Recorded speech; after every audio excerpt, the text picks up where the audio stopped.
Hi, welcome to the Cafe of Dreams, Life Made to Order, where we're serving up the life you would love and all the personal and financial success that goes with it. Hi, my name's Lynn Kitchen, your host, but I'm no ordinary chef, and this is no ordinary cafe. This is the Cafe of Dreams, where making the impossible possible for you is what we do. So what would you love to order from the menu of life? You see, I built this place to help launch you and your dreams forward. I believe we can have it all: power, success, wealth, freedom, and fun. I call it personal sovereignty. So today, I have a question for you. The question is, what do your menu choices say about your money mind? What do your menu choices say about your money mind? For example, when you go to a restaurant, do you choose from the menu based on price or based on desire? Are you living the money may I life? That is, living in the land of asking your money permission for being who you are? That's called condition-based living, kind of restricting yourself only to your money that you currently have. Well, what about the restaurants that you go to?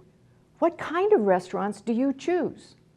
Do you look for the restaurants that give you great deals or bargains? And how do you determine the value that you get from those bargains? Do you get voluminous amounts of bad food? Well, take what I can get. There's an attitude. There's also only just so much to go around. Maybe that's a money thought. Or do you choose a restaurant for the ambiance and the elegance and the reputation and the promise of an elevated mood, the feeling of being privileged, and knowing that you can afford what you want? And do you order what you want? Or do you order just the cheapest thing? Or how about the most expensive thing on the menu? Those are just a few examples of how your choices reflect how you feel and think about yourself. Just as your menu can reflect your money mind, so too can the money choices that you make in life reflect your overall life. You've heard the saying, you are what you eat. You know, like a big donut habit, you're going to have donut thighs. Well, your thinking determines actually the kind of restaurant you hang out in. That is, the kind of life that you're creating. So I like to say, you are where you eat. If you're thinking the thoughts of anger, resentment, and blame, guess where you are? You're in the victim diner. And you've created that for yourself. So what's on the menu there in the victim diner? Well, you're ordering from a bitter tasting menu. All the food there is bitter. You might be getting a lot of it because every entree comes with two big side dishes of panic and drama. So you look at your life and you've got to say, what's on the menu here that doesn't look so good? It doesn't taste good. So look around you and you find out that this place is crowded. It's like everybody is okay with their lives being primarily lived in anger. And there's a lot of hidden anger too, by the way. You know, the kind of hidden anger that's like a slow boiling pot of resentment that's just seething away on the back burner, where you feel like there's poor me. You know, I pity the poor waiter or waitress that happens to be putting a fork and knife down a little bit crookedly on your plate, because you might rip them a new apron, kind of like road rage, except we call it fork rage. And you go around grumbling, oh yeah, well, fork you, fork all of you. Yep. So calm down. You're in the victim diner. You've got to realize where you are. How did you get there? Well, it's kind of like being in a prison of your own making, because your thinking takes you there. Well, we have to use the word reflect again, because where you find yourself eating is a reflection of your own thinking. In other words, it's a reflective reality. I call it the theory of reflective creation. How do you like that? The theory of collective reflective creation. You create like a mirror the thoughts that you hold, and your life then reflects that. What it really is like eating your own cooking. That's what it is. And it relates to your money the same way. You see, you earn what you think you deserve. That's reflective creation. You actually create the amount of money in your life equal to how you are actually valuing yourself. What your thoughts you hold about yourself, with or without your knowledge, that's what you're creating. So what are you thinking? Here's a tip for the day. Notice what you are noticing. That's the first step, the underlying principle. Practice self-noticing.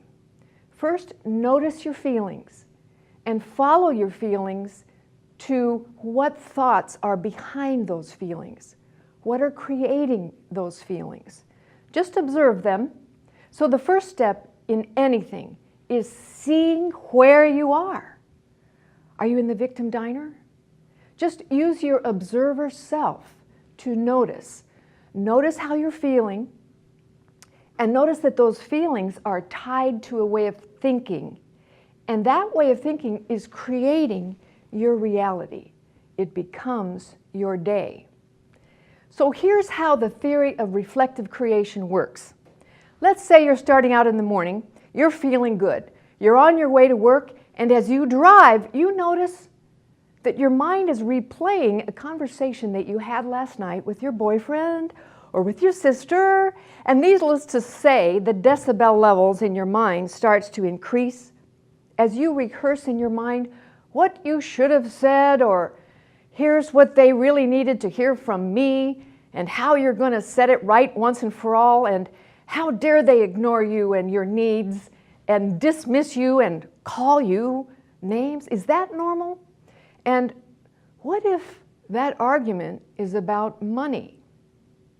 Okay, now you can triple the decibels and it becomes a tape. You begin to play in your head on and on until you miss the stop sign, and until you end up in the parking lot at work and suddenly realize you don't even remember driving there at all. But here you are, and of course you're late for work, so you grab your purse and your coat and your umbrella and your keys, and suddenly your clothes, they don't fit right, and I feel so fat, and you really hate your job. But you begin to drop everything, and then it comes, oh, fork the job, fork everything, fork this life. I'll feel better if I can just have a donut. You know, it can happen in a split second. You can go from having a nice morning, and the next minute, boom, you're in the victim diner. And yes, you're cooking there, because what you're cooking with are the thoughts you're thinking. You're brooding, and you're actually really enjoying cooking up a pot of anger, jealousy, rage, self-pity, and resentment, and maybe even blame. And oh yes, you can't deny it. Those are your favorite ingredients for the moment, and you're using them. And you're cooking with abandon. If your recipe calls for a little bit of salt to rub, well, you're pouring the whole can of salt in, just so you rub it into those wounds, because you're feeling like, you know, you want to just create the pain. So, you know, it's normal to find ourselves in the victim diner from time to time. And when you discover that you are there, you can realize it, and then you can say to yourself, oops, that's not it. That's not it. This is not who I am in this world, and it's not who I want to be. I don't want to produce this, and I don't want this reflection. This is not the reflection that I want to reflect at all. So you can go out the same door you came in, and you can choose to think differently in that moment. But if you find yourself in the victim diner all the time, then you will definitely need a full kitchen remodel. So that's when you can call me. I can help. So now we started out talking about your money menu today.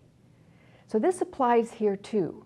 If you're angry about how much money you are making, or how little money you are making, or how much money your spouse is not making, you know that one.